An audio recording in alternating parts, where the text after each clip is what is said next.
Mercredi 28 mai 2025, dans les psaumes, deuxième partie. C'est toujours un plaisir de se retrouver autour de ceux qui nous font du bien et qui nous apportent paix et confiance pour notre vie. Et quoi de mieux que la parole de Dieu dans laquelle nous pouvons puiser réconfort et joie pour passer une bonne journée. L'équipe de l'aventure dans la parole souhaite que cette séquence vous apporte la sérénité nécessaire pour aujourd'hui. Notre communauté s'agrandit et c'est grâce à vous. Soyez vous aussi actifs avec nous pour répandre le message. Vous pouvez le faire en likant.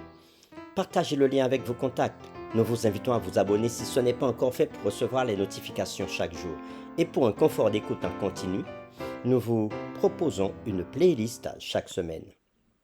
Le texte à mémoriser que nous vous invitons à dire avec nous se trouve au psaume 67, versets 3 et 4. Que les peuples te louent, ô Dieu, que tous les peuples te louent, que les nations se réjouissent et qu'elles soient dans l'allégresse, car tu jugeras les peuples avec droiture et tu gouverneras les nations sur la terre. Nous vous invitons à le redire avec nous. Psaume 67, versets 3 et 4.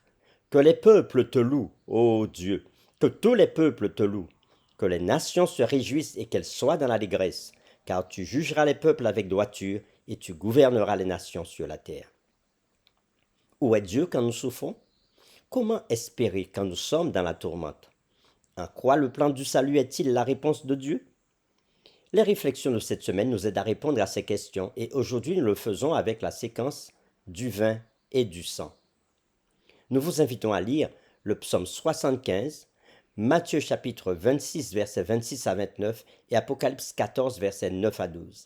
Et nous répondrons à la question suivante. Que révèle ce psaume sur certains des enjeux du jugement et comment ces autres textes nous aident-ils à comprendre ces enjeux? Nous lisons le psaume 75. Au chef des chantres, ne détruis pas. Psaume d'Asaph, cantique. Nous te louons, ô Dieu, nous te louons.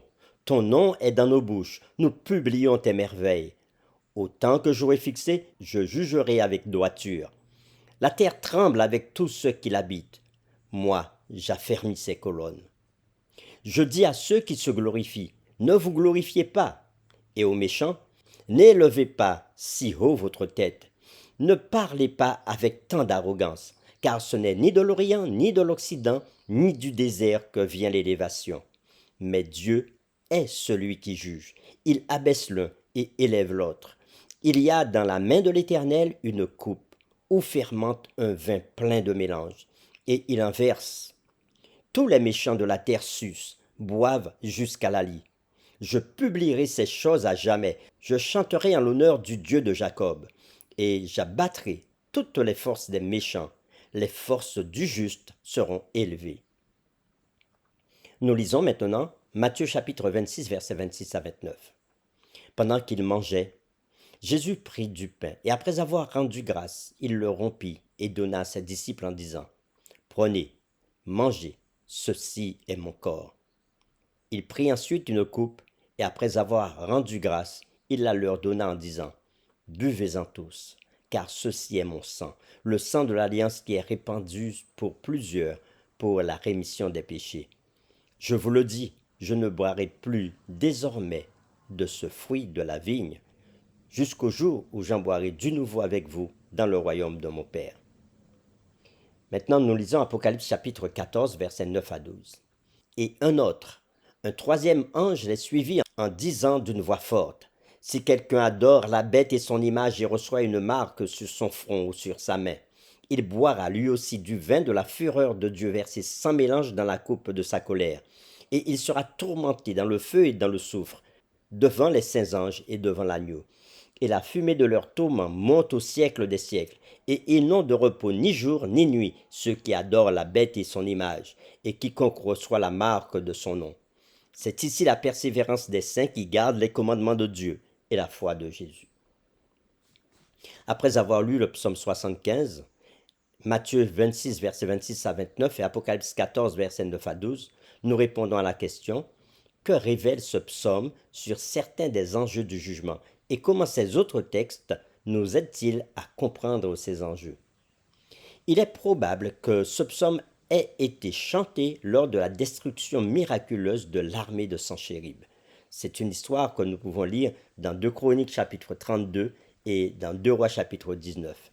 Une histoire qui semble préfigurer la destruction finale des méchants dans le livre d'Apocalypse au chapitre 20. Le peuple de Dieu est à l'intérieur de la ville sainte avec son roi juste lorsque les armées du mal viennent les entourer, puis ils sont détruits par Dieu lui-même. L'une des choses que Dieu corrige dans le jugement est la mauvaise appropriation du pouvoir qui a lieu dans notre monde déchu. Les êtres humains déchus ne vivent plus pour les autres ou pour la gloire de Dieu, mais pour eux-mêmes.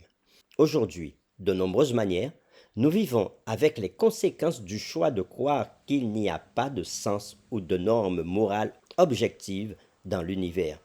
Selon le philosophe Friedrich Nietzsche, s'il doit y avoir un sens, nous devons l'inventer nous-mêmes et prétendre que l'univers existe pour notre bénéfice. Selon lui, chaque individu devrait se comporter en effet comme s'il était un dieu. On peut se demander à juste titre, comment cette philosophie a-t-elle servi à améliorer la vie de Nietzsche lui-même? En tout cas, rien de bon. Il a sombré dans la folie, s'effondrant dans une rue en Italie après avoir tenté d'empêcher un homme de maltraiter un cheval. Par la suite, il a passé les 11 dernières années de sa vie dans un état semi-catatonique, jusqu'à son décès en 1900.